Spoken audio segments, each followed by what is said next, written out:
In this video, we're going to go over a handout that's actually available to you on Canvas. This is a worksheet that's available under the Handouts section of Canvas. That's a bit of a misnomer because I'm not actually handing it out. I would do that if we had an in-person class. But you can get your own copy of this there. And whether you're using the digital copy or printing out your copy, I think that's going to be easier than trying to just keep the screen frozen in this video. So you may want to get your own copy and have that available. In this worksheet, I'm not actually going to teach you anything new. We're just going to apply what we've already discussed about using graphs to find limits. And now we've got one-sided limits and infinite limits that we can use as well. When I've done this in the past, I've done this as an in-class exercise. So I've had students working in groups of 3 to 4 people, and I found that that was a really valuable exercise.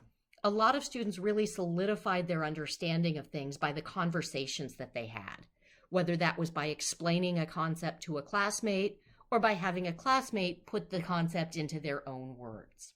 So I'm going to really strongly recommend that even if you don't do this worksheet right now, you try to find a classmate or two that you can work through this with.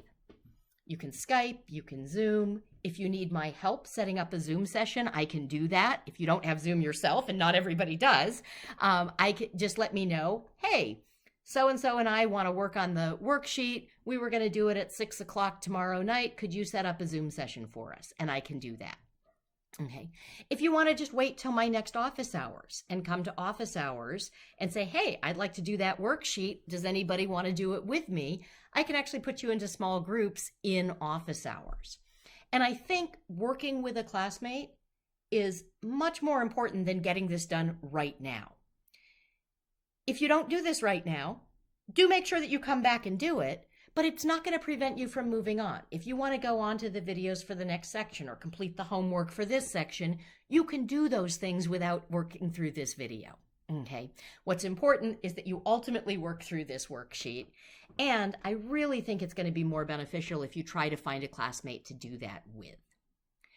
What I'm going to do is just talk a little bit about it and go over some of the answers. Okay. Right now you can't see the questions yet. I'll scroll down in a moment. At the top here, I just give you a couple of reminders. So I remind you that f of a, that's the function value at a. So that's the value that we actually get. There's going to be ink on the page at that point. That's different. Sometimes it's the same, but it's a different concept from the limit as x approaches a of f of x. That's the value that our y values get arbitrarily close to. This is assuming it's a finite limit as x gets close to a. And of course, if we have an infinite limit, we replace the notion of getting close to a value with just getting arbitrarily large in either the positive or negative direction. But the limit is what we expect to get based on the nearby values on the graph. And there might or might not be a point there. So what the function value is and what the limit is are different questions that sometimes happen to have the same answer and sometimes will have different answers. All right, if we look, I've got a bunch of questions that I ask that appear below the graph. Now, question 1 here is a really big question because it's got parts A through P. I'm not going to work through all of those right now. I will tell you that if you go to the second page of this handout, the answers are provided there. So that whenever you work through this thing in its entirety, whether it's by yourself or what I more strongly recommend with a classmate, you can double check your answers even if I'm not there. Obviously, if I'm in office hours, you can check your answers with me as well. Okay. What I'm going to do is I think just work through parts A through D of this first question. And then I'm going to do all of question 2 because question 2, I think, is a little bit more challenging and a little bit more abstract. Now, if you're watching the video and you haven't done the worksheet on your own yet, stop, go do this on your own. The idea is not for you to watch me do limits. The idea is for you to try. And I'm just going to go over them to provide some explanations because some of you might have questions. If you do the worksheet on your own and you check your answers and they're all right, you don't even need to watch this video. You're welcome to, but you certainly don't need to. I'm just going to go over some of the answers because some of you might have some questions. So if I look at part A, I'm just going to underline that in red here. That's the limit as x approaches -7. And if I count over the tick marks, turns out -7 is right here. Okay, now there's no superscript around this -7. So this is a two-sided limit. We're saying what y value do we expect based on the nearby behavior. Now if I come in from the left, I'm expecting there to be a point there. There is a point there, so my expectation is consistent with reality. But there's a point at -7. Looks like that y value is 4. Now, if I come in from the right, I'm just going to trace this in green. Coming in from the right, I'm expecting there to be a point at that location right there. That would be at -7, 5. There isn't a point there. There's a hole there, so my expectation isn't met, okay? But I do have that expectation. But if I look, the two numbers that I'm expecting are 5 and 4. That's not a unique number. So for A, we would have to say that that was a two-sided limit. It doesn't exist. Now, f of -7 is part B. I'm going to erase what I've done here so that it's a little bit easier to see. There actually is a point right here. There is ink on the page there. So the y value of that point is 4. That is our function value. Part C, that superscript of a plus sign by that 7 says that we're approaching -7 from the right. So that was when I had traced this part of the graph in green, and we were approaching that hole. We sort of expected there to be a point there, and even though there wasn't, our expectation was that there would be a point whose y value was 5. Part D, we've got a superscript of a negative sign, so that says we're approaching from the left. That was when we traced this part of the curve here that I'm tracing in red. We were approaching that point. We expected there to be a point whose y value was 4. And there was. Okay. So it turns out the answers to B and D are the same. The limit from the left and the function value agree, but the limit from the right is different. And because these two things, the limit from the left and the right, are different, that's why we determined that the two-sided limit didn't exist. All right, so the rest of one is just more of that. I'm certainly happy to go over any of these with folks in office hours or by appointment, but I'm not going to do that in this video because usually once people start getting the hang of things, they just have questions about maybe one or two of them, okay? So feel free to ask those questions if you do have them. What I want to do now is just move on to question 2, which is a little bit different. Okay. So in part A, we're asked to find an x value A. So A is just going to be the value of some x value for which the limit exists, but the function value doesn't exist.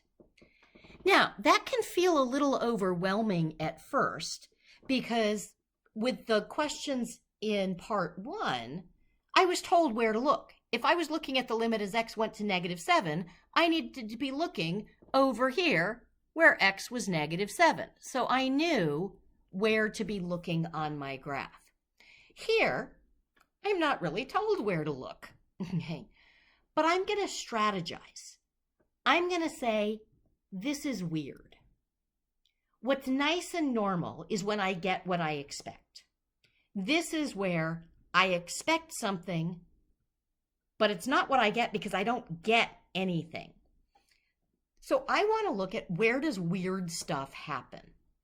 And if I look, something weird happens here when x is -7. Something weird happens here. That would be when x is -5. Something weird happens here. We've got a vertical asymptote, and that occurs, looks like, when x is -1. Something weird happens here. That's when x is 1. And something weird happens here. That's where we've got 5, where x is 5. Okay. So if I'm looking for where something weird happens, I'm going to check those locations: -7, -5, -1, 1, and 5. Now, not all of those are answers to part A, but any other x value is a place where nothing weird happens. And so that's not going to be my answer to this question. So I'm going to just keep those x values labeled, and let's take a look. Now, at -7, the function value does exist. There is ink on the page there. So that's not my answer here. At -5, there's ink on the page there. The function value does exist. At -1, well, the function value doesn't exist. There is no point whose x value is -1. Now, it's kind of an interesting question whether infinity and negative infinity exist or not, but we don't even need to go there because this is a two-sided limit. And the two-sided limit does not exist because coming in from the left, I can see we're going down to negative infinity, and coming in from the right, we're going up to infinity. So -1 is not the answer to this one. Okay. If I take a look at 1, okay, well, at 1, the function doesn't exist. I don't see a point on the graph at that location. There's no ink on the page. But this two-sided limit also doesn't exist because my limits are different coming in from the left and the right. So the answer isn't 1, so I'm really hoping it's 5. Now, if I look at 5, all along this vertical line here where x is 5, there's no ink on the page. Okay, so there is no function value. Does the limit exist? Yes, because whether I'm coming in from the left or the right, I'm expecting there to be a point there whose y value is -2. So for part A, the A value, A is just the name I've assigned to my x value, that would be 5. That's where this particular brand of weirdness happens. All right, if I look at B, I'm going to use the same basic strategy. We're looking at for an x value A where the function value exists, but the limit does not exist. And again, that's weird. I'm not getting what I expect. So it's going to be at one of these places. These are the places where weird stuff happens. Okay, so if I take a look at -7, well, f of A does exist. That, we said, was just the y value of that point there. But the limit didn't exist because we were approaching different numbers from different points. So for B, I can say A is, -7, sorry, is -7. Now, I'm going to just take a look at my other points where weirdness happens just to see whether A is the only answer or not. Okay, so if I look at -5, at -5, the function value exists. That's this circled point that we had right here. But here the limit exists as well because we're approaching that hole from both the left and the right. Okay. At -1, we said the function value didn't exist. At 1, we also said the function value didn't exist because there was no ink on the page with an x value of 1. And the same thing at 5. So -7 is the only possible answer to part B. Okay, let's try C. So again, I'm going to just clean up my graph a little bit. And let's see, is C looking for something weird or not weird? An x value for which f of A and the limit both exist and are the same. Ooh, so C is not weird. C is where I get what I expect. So it would be anything except -7, -5, -1, 1, or 5. Those are my weird places. Anything else works. Okay. Now, if I want to give a specific value, just pick any number that wasn't on this list right here. So I could say -8. I could say 0. I could say 2. Any of those would be acceptable answers. And if you wanted to just describe that it was anything except these, that's fine too. All right. So now if I look at part D, we're asked to find an x value a for which the function value and the limit both exist, but now they need to be different. Okay, well, if they have to be different, that's weird. So I'm back to looking at just my weird places. So that's, again, -7, -1, -7, -5, -1, 1, and 5. Okay. So I need both the function value and the limit to exist. So it's not -7 because we said the limit didn't exist there. At -5, I can see there's this point. So the function value exists. It's 1. And the limit exists because coming in from either side, I'm expecting to be where that hole is. So the limit would be 2, but the function value would be 1. So for D, it looks like -5 is an answer. I'm just going to check the other weird places, again, to see whether that's the only possible answer or not. And it looks like it is, because we said that at -1 and at 1 and at 5, at all of these places, the function value didn't even exist. All right. And then for E, we're looking for an x value a where neither the function value nor the limit exist. Now again, that's weird. So I'm going to list my weird places and just check them one at a time. All right, so at -7, that's not going to work because the function value exists. At -5, that's not going to work because the function value exists.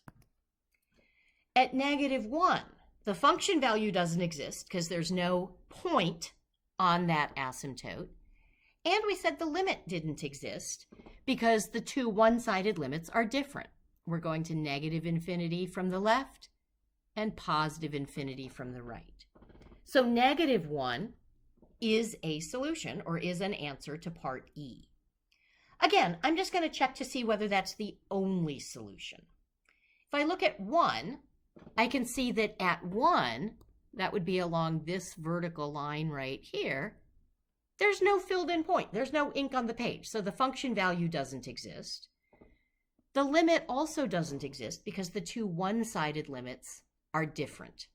So 1 is also an answer to part E. That had 2 answers. Now, if the question just says find an x value a for which this is true, you could give me either one of those and you'd be fine. But do make sure that you read the questions carefully. If I said find all x values for which neither the function value nor the limit exists, then just finding one wouldn't necessarily be enough. All right, and let's just check 5. 5 is not going to work for this one because the limit exists, but the function value doesn't. Okay, so that was question 2. Again, I hope that you had an opportunity to talk through this with some people. And even if you did it on your own, if there were any that you sort of struggled with, try and have a conversation with somebody about that, whether that's with me or with a classmate. The conversations that we have about these things really do help to solidify our understanding. Okay, excellent.